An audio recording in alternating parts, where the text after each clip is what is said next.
Hello, I'm Michael from Archimede Design. I haven't done a Autodesk Fusion tutorial in a while, so I thought I would do this one. As you may have seen from my website and some other things, so I'll put links to those things below. I've done some CNC routing designs for furniture. So I thought I would share my design process and how I go through that and some of the resources that I use. To start, there's a really good make. There's a couple of them that are out there, but the one that I had is this make book on CNC routing and fabrication for furniture. And so a lot of the design processes that I learned from that and just introducing me to CNC routing when I first started to do it came from that book. And it's really meant more for panel design and furniture design, not any other complex things. The other thing that's really good if you're not familiar with machine setups and stuff for CNC routing in Fusion, there is an Instructables tutorial. I'll put that link also below in the description. And then thing we're going to do today is we're going to do a design to do what you're familiar with is these a 4x4 cube cubby. Everybody's kind of familiar with those types of designs. We're going to take this kind of idea and we're going to turn it into this design. So with that, we'll get ready to go into Fusion and start that process. Definitely please like and subscribe. That helps get the message out and make sure that tutorials like this get promoted. So let's get busy. All right, let's get started on doing this 4-cube storage shelf. As I had said, we are going to be focusing on how do we actually design this to be CNC routed out of a typical 3/4 inch plywood or solid wood panels. Have to do some math on the way because we're going to try to make this as parametric as possible. Because I actually want to make one that's only 7 inches deep, but we'll do an example that is 14 inches. If you look online, a lot of these the cubes are typically 13 by 13 with 14-inch depth. So that's what we'll be doing. So the first thing we're going to do is we're going to set some parameters, and those parameters will be useful for when we start to build this to be a CNC routing. First, let's just go to parameters and start adding some parameters.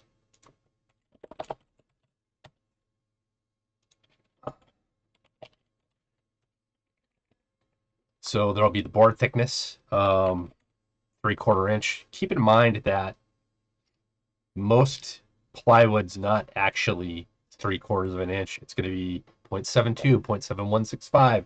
It's going to be, or some fraction that's close to 3/4 of an inch.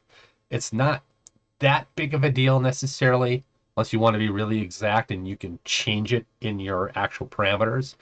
You just got to keep in mind that when you're going to CNC route this, that thickness is going to matter. So if you're doing 0.75 in your model and you're on the CNC router cutting, it may not cut, or it may cut too deep and into your bed. So just be wary of that and how far you're going to go into that. Obviously, that's a common thing that happens, but how you don't want to go too deep.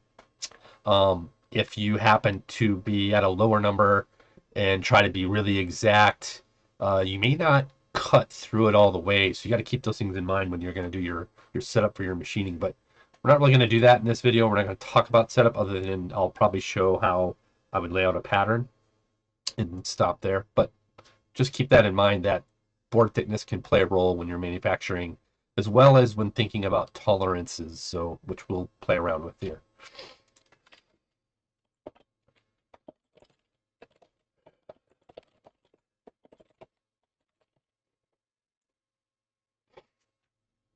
So what's another parameter we'll need? We'll need the depth, which we said would be 14 inches, right? We also know that the overall openings that we want are 13 inches. And let's go by the openings and then build off from there. So we know the height. Oops, I gotta add it. Height is going to be 13 inches.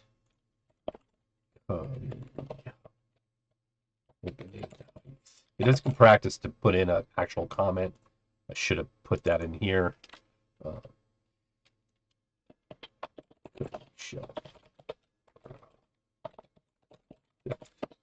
Oops. Where did that go? Oh, I guess it did go there. And we're going to do width 13 inches. That'll be okay.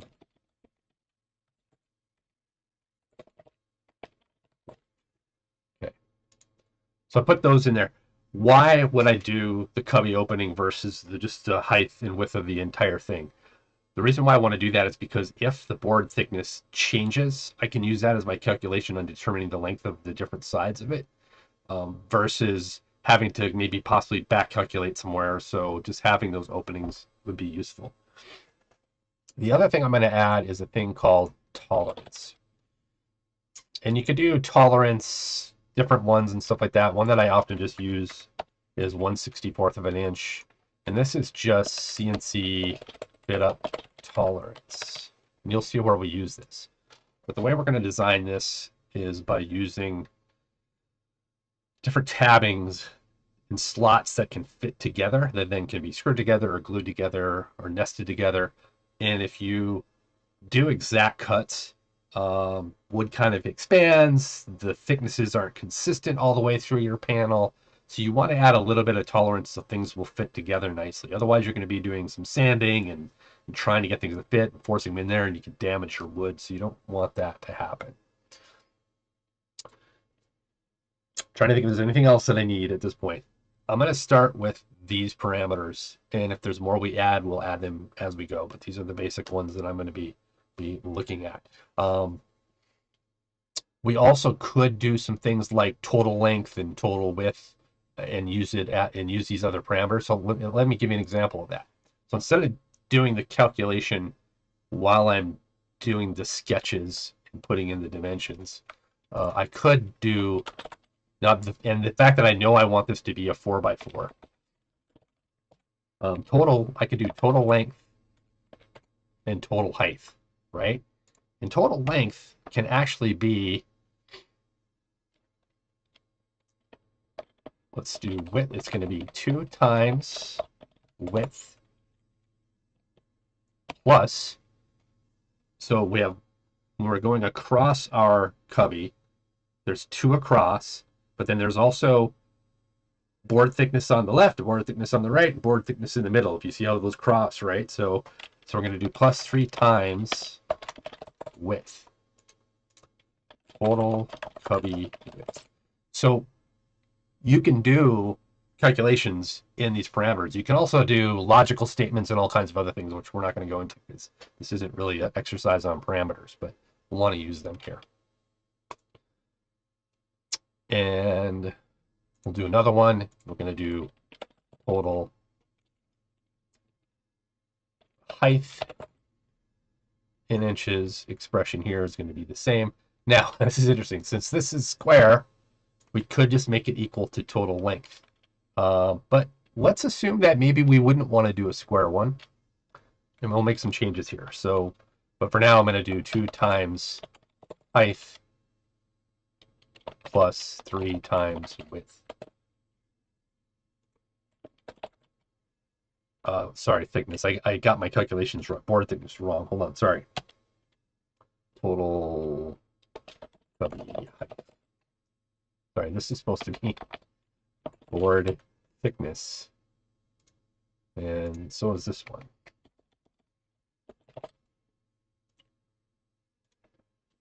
Like I said, we're doing a 4x4 here.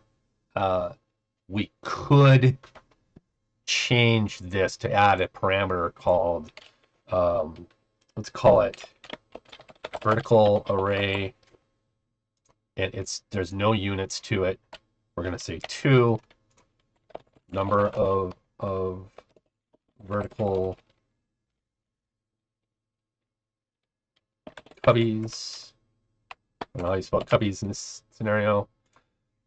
And we could do horizontal array, also no units, 2 number of horizontal horizontal cubbies. So what that would allow you to do is change how we calculate these things. So if you're going to do something that's, hey, I want a 2x6 or a 3x5, or you could change these things. And this then becomes horizontal array, and this becomes array plus 1.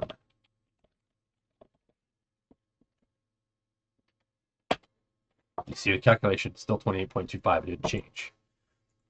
This becomes vertical array.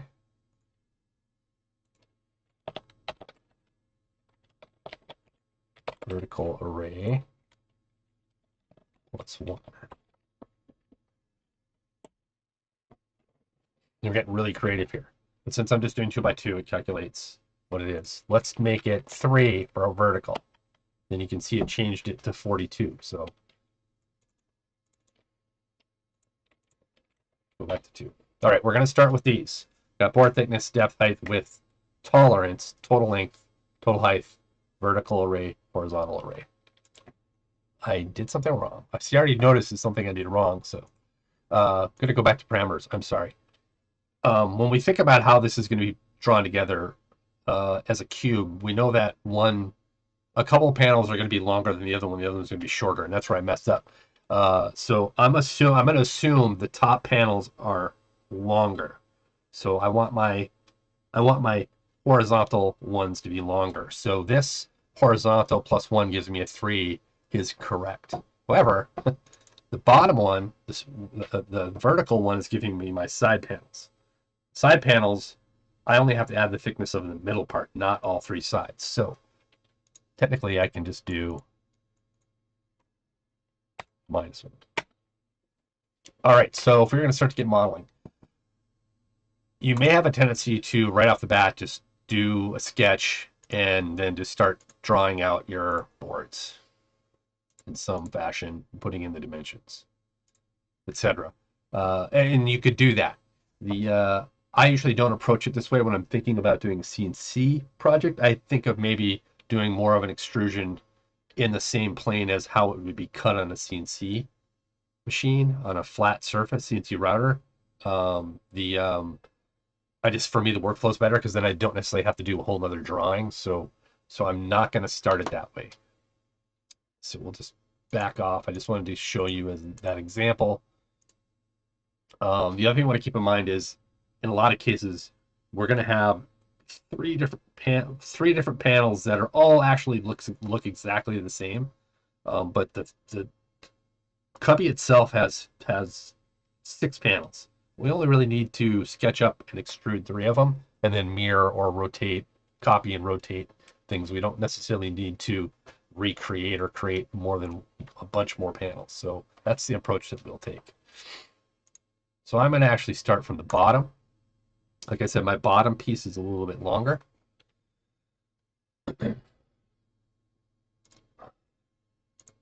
So nice thing is this geometry is pretty easy.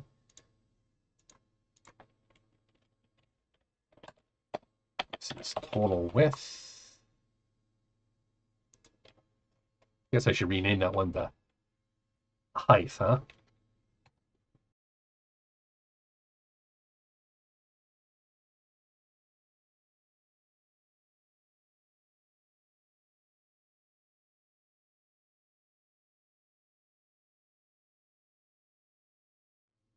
Okay, there we go. This should be width now.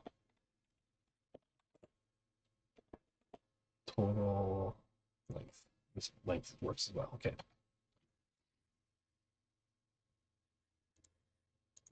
And we know the depth is 14. So anytime we change those parameters, this will just update. All right, so technically I could extrude it right now and then do the other side and extrude it and do these things. But right now I want to get into how things are going to nest. And the book I pointed out earlier is a really good book on this. But I'm just going to go through the workflow that I use to make them. Obviously, there's probably solutions and programs out there that are meant for doing these types of joinery things and just automatically do that. But um, and there are some parameters we might start to build in here too to make this workflow work better for us. So since the sides are actually inset, they're going to be resting on this face. That means we have to have tabs or joinery that press or fit into slots on these sides. In this case, since it's only 14 inches deep, I'm going to make one large slot on both sides. And if you get really deep or really large, long, higher pieces, you may want to put multiple tabs, but the process is kind of the same, just using some symmetry and dimensioning. You just add more. So, but in this case, I'm just going to do longer ones. I want to take advantage of symmetry, so I'm going to make sure I do create some reference construction lines at midpoints so I can take advantage of some of that. So let's just focus on one side.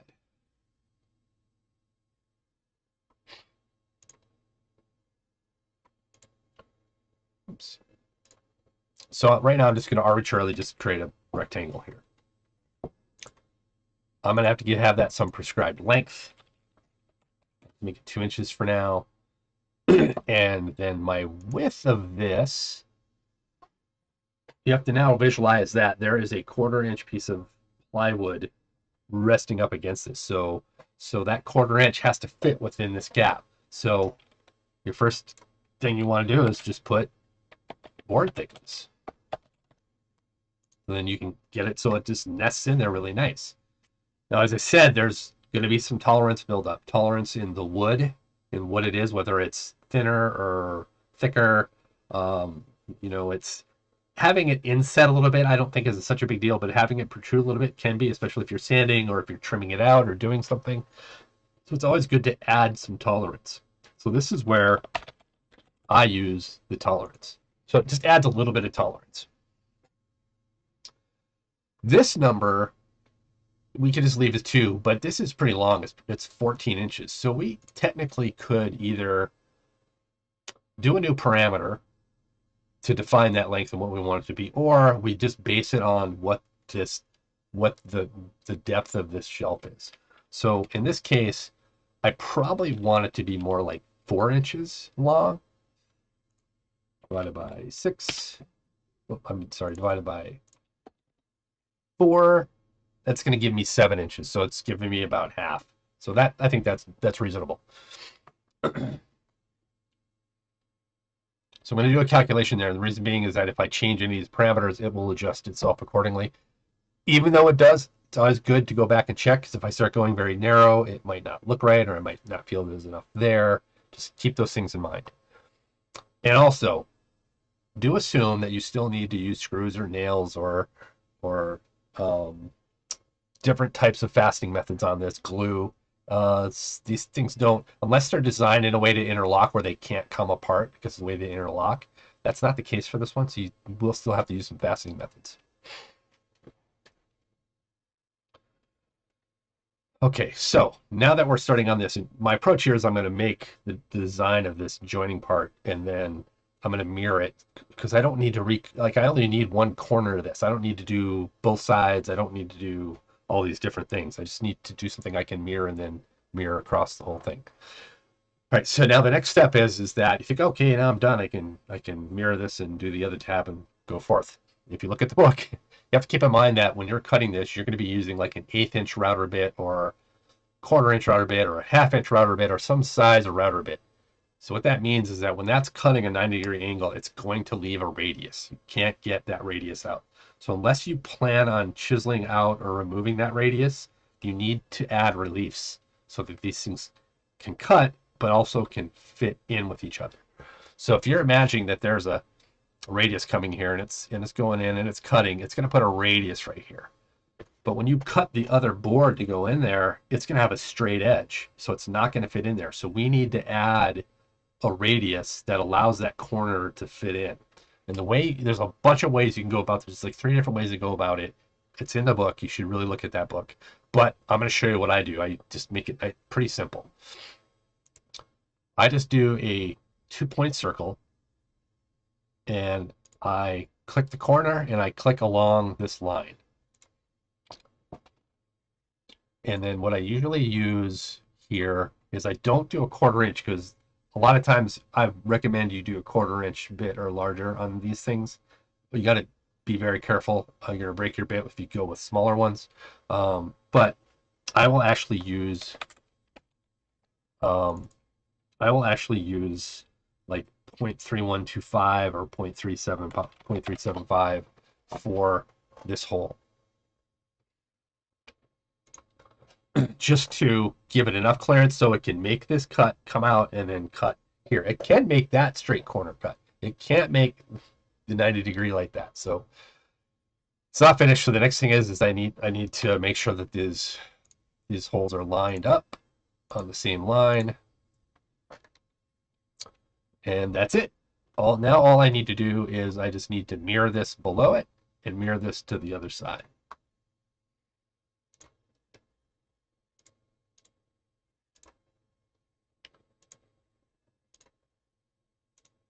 And we'll repeat mirror. Don't really need to do the center part.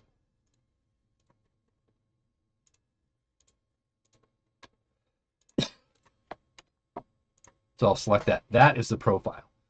So when we end up doing a setup and picking the profile that it's going to machine, it's going to follow that line. So that's the line that we want to extrude. So let's do that. Extrude it up. We're going to do board thickness. Oops, I'm sorry. I missed a very important part. Let's extrude it, but let's make sure we do a new component.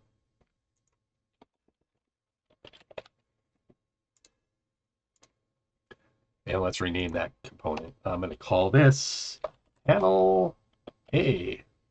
Very creative, right? I'm going to put a sticker on it. And then, since we're making this out of, the other thing too, and I struggle with this, and everybody has their preference, especially when you're doing a assembly that could be potentially multi-materials, which I might not go into. Maybe I will go into it here. I don't know, but the tendency is to put your material definition up here at the very top. But if you have multi-materials in an assembly, then this could be a driver, and the default or the driving material to what's underneath it can get kind of wonky. So I tend to deal with putting material and appearance on the actual components. Wood. Oh, I don't know. Let's do mahogany. Oh, it's too dark. Red oak. Right. You can also have it painted, but let's just do it out of oak. All right, so that's one panel.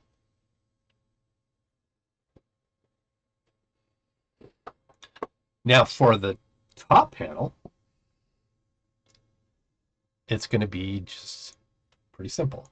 We're going to want to do a mid-plane. Sorry, a mid-plane off of the surface.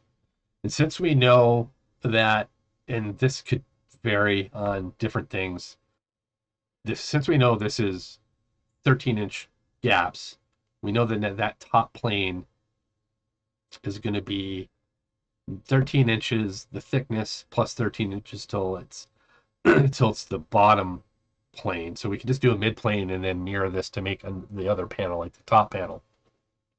We don't necessarily have to do that. We also can just copy and move something. But I don't know how that would work out if we do multiple, end up doing multiple arrays of things, where a mid plane might work better. I don't know. We're not going to make that this way, but bear with me. I mean, this is not going to be a full parametric file that if you put a 4x2 in, this is going to build you a 4x2. I'm not going to go that far with it. But so this distance is actually going to be height. Oops. plus times 2, or no, it's just height, plus board thickness divided by 2, I think. We'll double check. Sorry, I don't know what's, just can't remember where things are at. So I'm going to mirror panel A. Of course, it didn't stay there.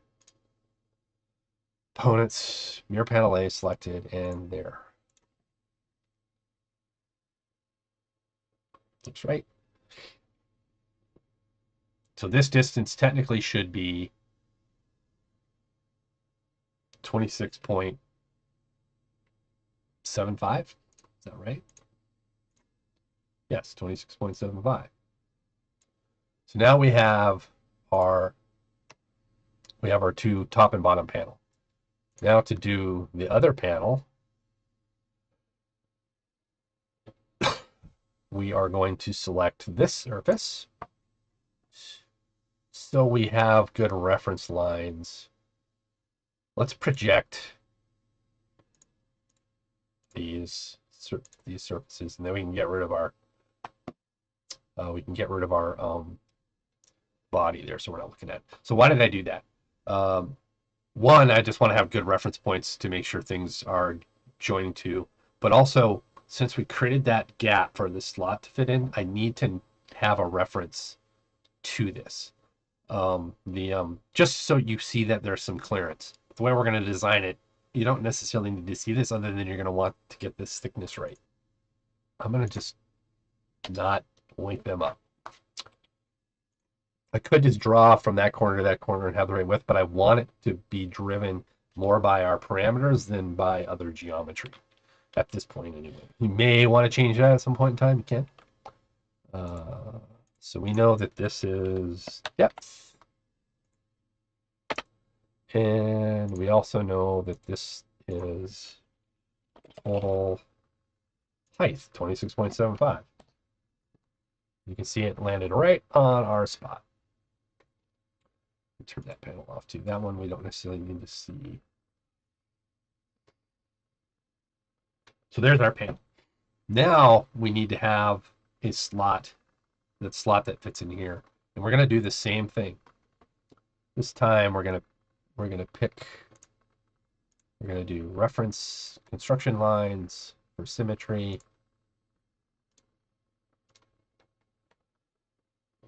Okay. But now instead of doing a cutout in this position right here, we're going to do a tab that comes down. So I'm just going to pick, and I'm going to make it smaller just because I don't want it to lock in anything. I want to use my dimensioning. And this was, I think we used a quarter, right? We did depth divided by 4. Yes. And you see that lined up perfectly. This is another situation where you have to think about now. If I make that exactly depth divided by 4, I could get some interference. So in this case, I'm going to do minus tolerance. And make it just a smidge smaller. Got to play around with this because I know at times I've gotten away with a 64th. Sometimes I have had to do a 32nd. Just depends on how you feel. We want to be on the safe side. We can change that tolerance to a 32nd. Nice thing about doing it this way, if you change it, it'll just change everything. And we know that this is board thickness. Okay. Now, can't just go willy-nilly and start doing mirroring. We have the same situation here. We'll have 2 corners ultimately that a radius is going to get cut in. So we once again have to make sure that we cut in a relief.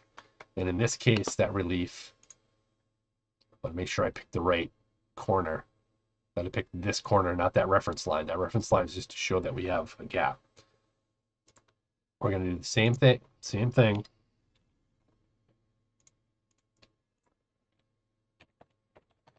Use 0.375. Good opportunity to do a parameter. We'll call it relief Oops. Relief diameter 375.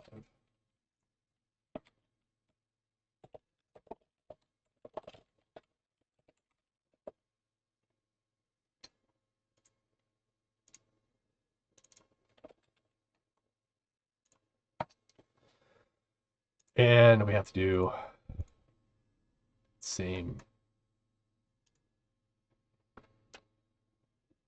So this time when it cuts, it's going to cut, and it's going to come across, and then straight over, and then it's going to do a radius here and then over. Now we can actually do some mirroring.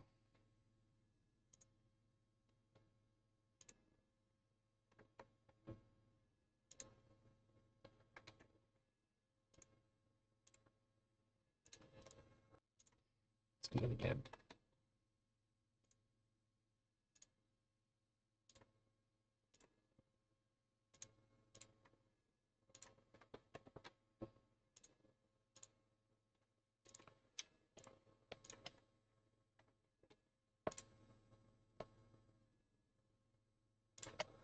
All right, so the shaded areas are blue is the actual profile that we're going to be using. You can see the reliefs are here, and this is the path that the CNC router ultimately would follow. Finish. Let's turn these back on.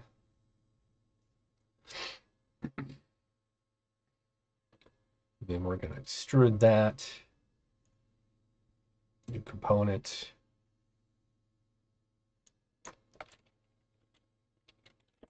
Board thickness.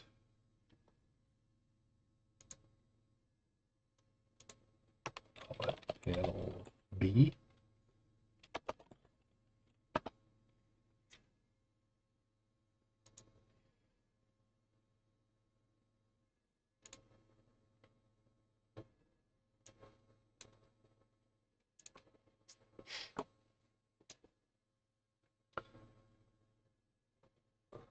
And we're going to do a mirror as well.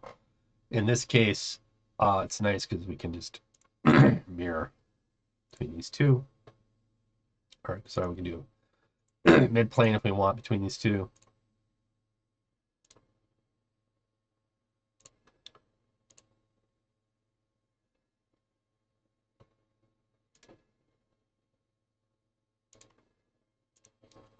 Go to mirror component. Now you see I did that mid-plane differently this time. I just did it between two surfaces because I had two surfaces I could pick at the time. This other one I actually did it as a calculation. You could do this as a calculation as well. So there we have our basic just cube. Next is we need to put the center ones in. Center ones are actually identical to each other. It's just that one is rotated and flipped the other way. So we can just do one, make a copy of it, rotate it and flip it, or we could model it. We could do it on this plane in the middle and then just extrude it as a symmetrical part. So that might be the best way to go about it.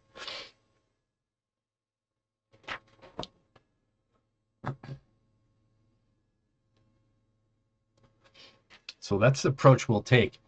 Now, we also need to make sure that these panels ultimately fit or slot into these locations that are here. So they get fixed into those locations. So we do need to go back and do some new sketches ultimately on those panels. But what I'm going to do first is make sure we have reference lines that we can work with. So let's turn these off for the moment. Actually, let's turn panel B's on for the moment. We're going to do a new sketch here.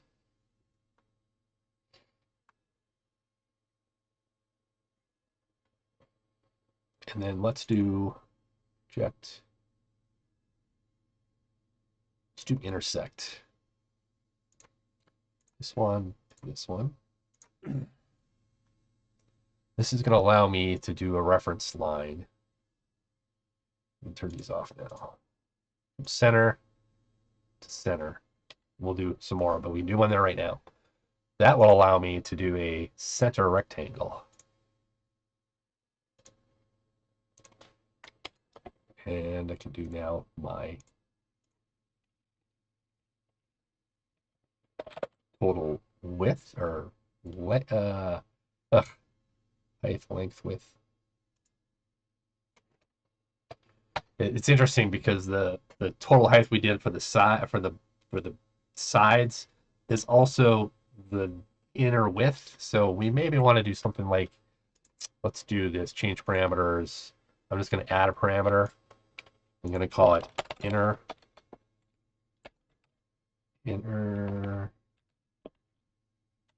width and height.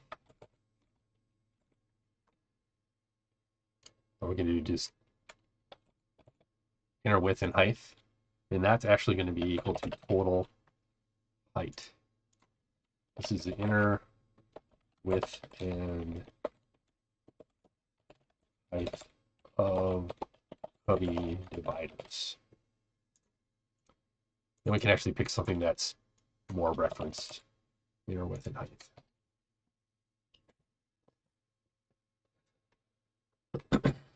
And we're going to pick those same types of dimensions that we had before.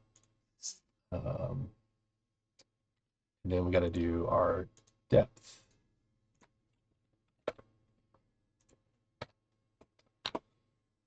Let's create a vertical reference line.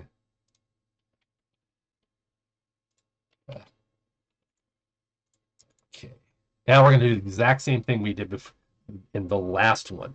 So you have to think about, let me bring my panels back. Let me finish the sketch for a second. So you have to think about, there's going to be a panel in here, and it has to have a tab that's going to slot into the side of this. And this is same on the sides. So it's going to have a tab that slots into this side. And then when we flip it and rotate it, it's got to also have that tab has to fit into a slot here, into a slot here. So what we're going to do is we will make this actual panel in the shape we want it with the slots it needs to have to nest together, and then we will use that reference geometry to then create these tabs. We also technically could then just rotate and copy those features. But again, if you're going to do something that is parameterized to do multiple different cubbies, that might not be the right way to go. But anyway, we'll just do it so we can get this one done. Let's turn these back off. Good sketch. So again, this is going to have tabs sticking out from it. So we're going to take the same approach as we did on the last one.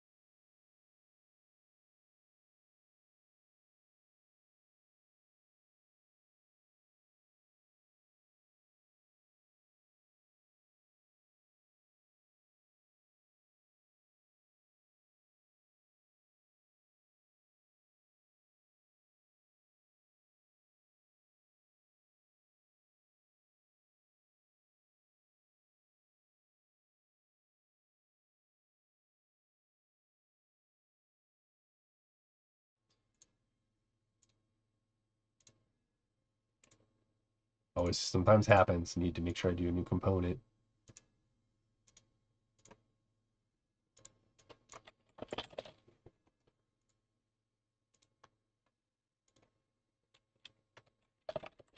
And we'll see.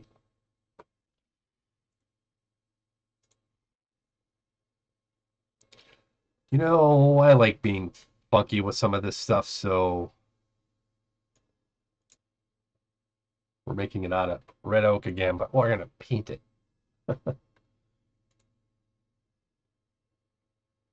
Yeah, I wish they had more paint choices.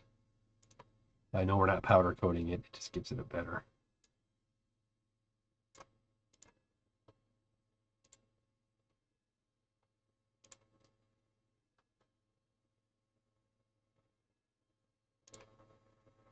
Sometimes I feel like it just gives it a better look. call them pink.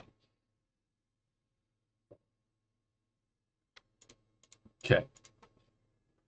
Now the next thing you'd think is, okay, let's do these slots, which we will do. But if I just rotate this, these things need to be able to interlock. So what we're really going to do is we're going to put a slot down the middle, halfway, with some reliefs, and then once we turn it and rotate it, it'll nest into itself. So we're just going to do a new sketch right on the top. Let's turn all this stuff off. Well, actually, let's leave this one on. Let's project that, and we can turn it off. Then we're going to create a reference. Center to center.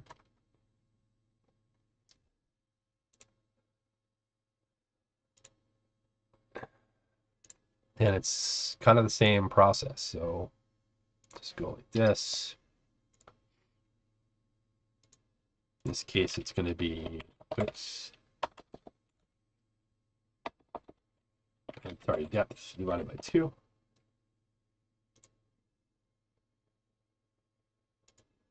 This is going to be board width or board thickness divided by 2 minus.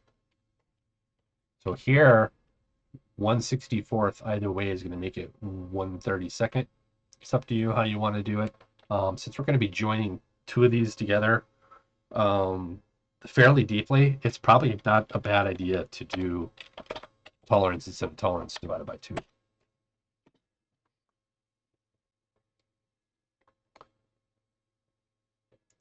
And we will have to have reliefs at the end of this too.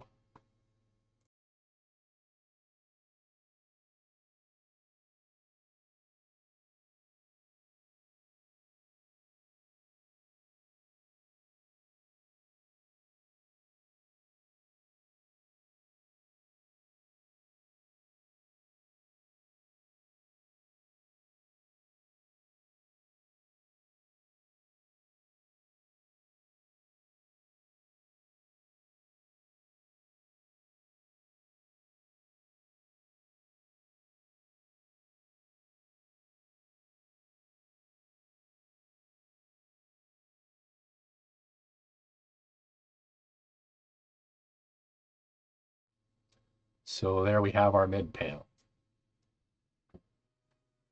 So there's a couple ways we could do this. We could just copy it and then do joining, which we could do joining on this anyway. I'm not going to do any joining on it. Or we can just mirror this and then rotate it. So let's do that. We need a mid plane.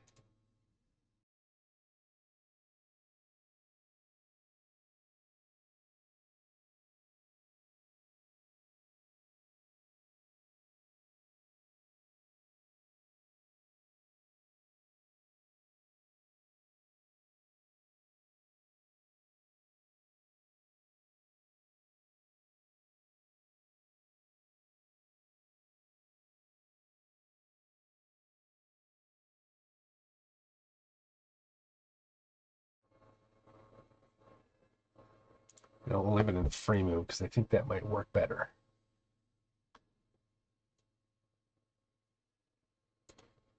$90. Let's get rid of our construction panels. So now you can see here kind of the relief and where these are fitting together. You can see that just kind of zoom in. If it don't like it, you can see there's gaps between these things. So there's a little bit of room for give. Bring back our other panels just to see how it's coming together. But now you can kind of see the overlay there. We need to make these protrusions. So we're going to do this in one shot because we really only need to do an extrusion that goes through both of these two side panels. We technically could unmirror this one and go back and just get rid of it and do this one and then mirror it with it, but you know, we'll just do it this way. So let's do this one here, capture position so it doesn't move anything. Sometimes when you're doing projections, You need to be able to rotate you definitely need to rotate around. Off. What I want is this, actually this whole thing there. Go back to the view. Now this, again, this is exact fit. We have to create reliefs. Again, it is useful to potentially do mirrors. Let's do it this way. Let's just do one like this.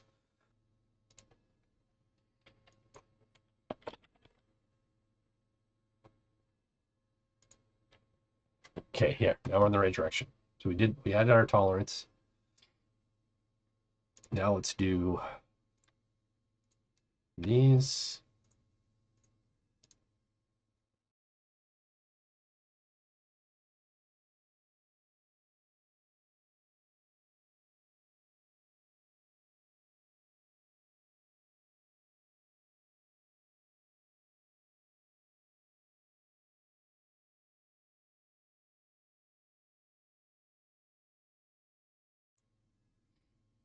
Let's bring back side panels.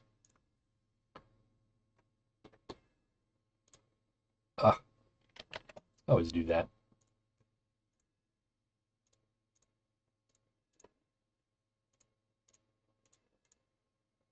Let's do two objects since we have an object.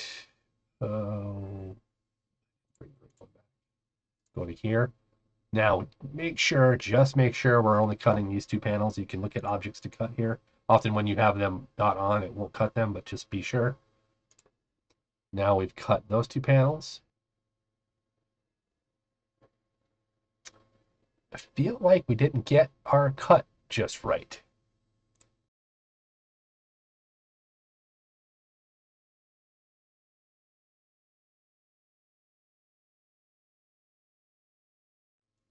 There is, for some reason, because I didn't, sorry, my bad.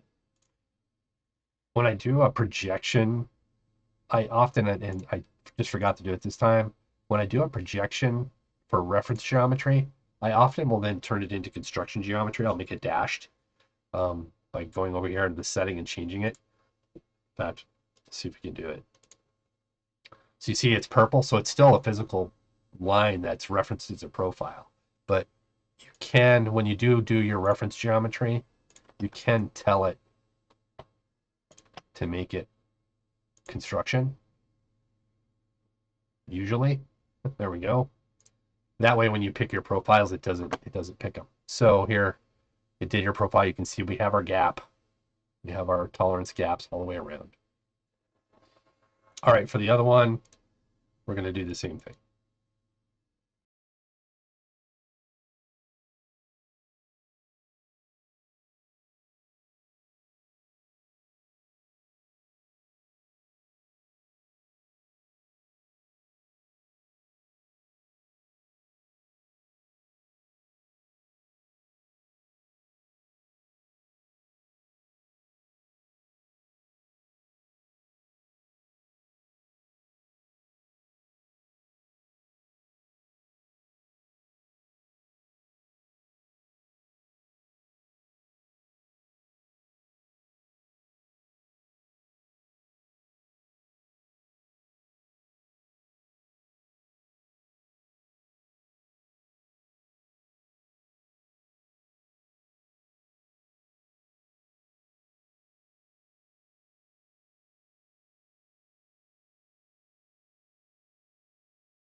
So there we have it. We have pretty much defined all the tabs and the geometry for this thing to nest together.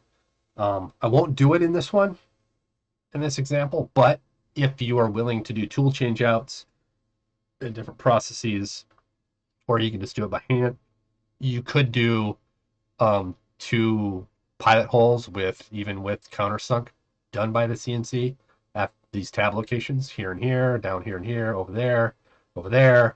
Those are all the spots. I think you could, if you wanted to, do them here and here to lock the centerpiece in. But once you get this secure, it's probably not going to go anywhere.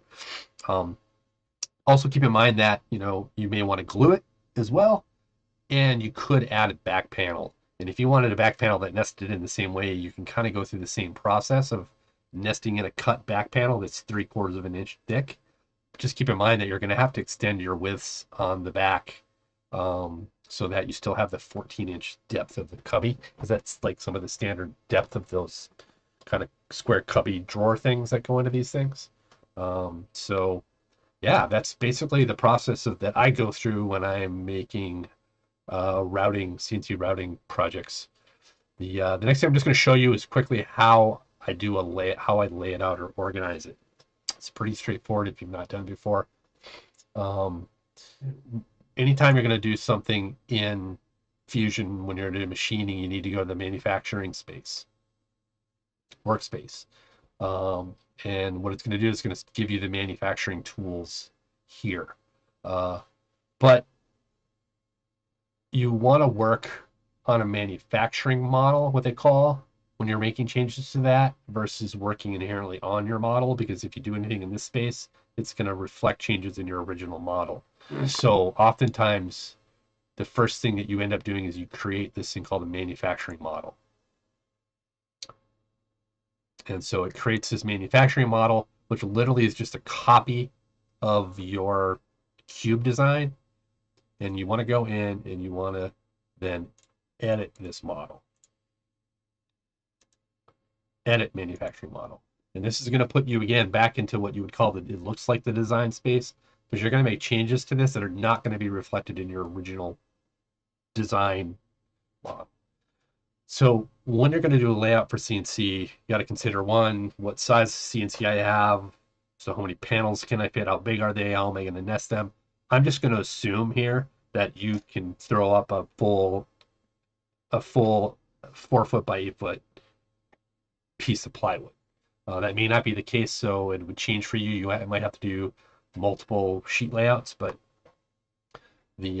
so what you do is you after you create this manufacturing model and then you go in to edit it.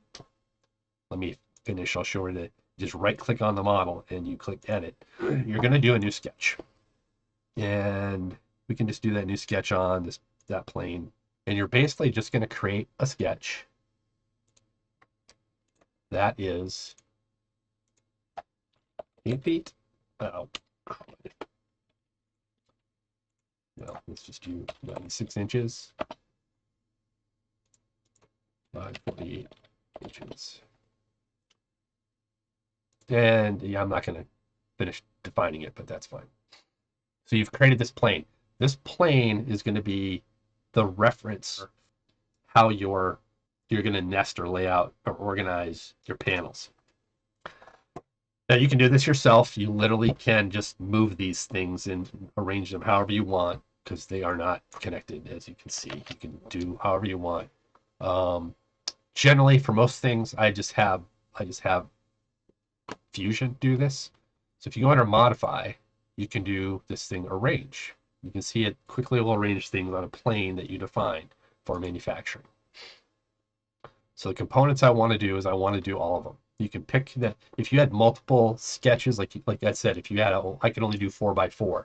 You could do you could do a couple 4x4s, and then you can arrange half of it on one and half of it on another.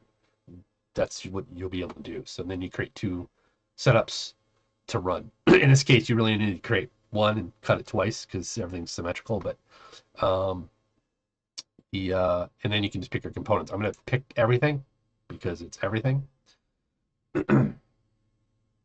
And then after I pick the objects, you go to envelopes, and then you can pick your plane, and it's going to automatically arrange them. You can define how far off the frame is, how far off you want it from the edges. Let's say I want it 1 inch, and let's say I want to, since I have a 1/4 inch bit, at 1/2 inch, I might be cutting into the space between the other one. So, or I might want to put 1 inch in here as well. Or for some of those straights, I could have it just cut almost practically one line. Maybe I make it exactly 1/4 inch. I'm going to make it 1 inch. And then you can do some different orientations of how you want things to be oriented and stuff like that. It's creating copies for use in the arrangement, just so it's creating copy. So we're not going to lose this on the left. I could turn that off and it just gets rid of that. That's fine too. Either way, we could do that. I'll leave it on for now. And here you can see it just laid it out. And then we're going to go through our definitions. You're just basically going to create the profile off that when you do a setup, but I'm not going to do that. So you finish edit, and now your manufacturing model shows this panels in place, and you can start building your setups. And if I go out of this and go back to design, you'll see it just goes back to my model. So hopefully that was helpful. This was probably a very long video, but I wanted to walk you through that process. Please ask me questions if you have questions, and like and subscribe. That would be great. That way this content gets out to more people.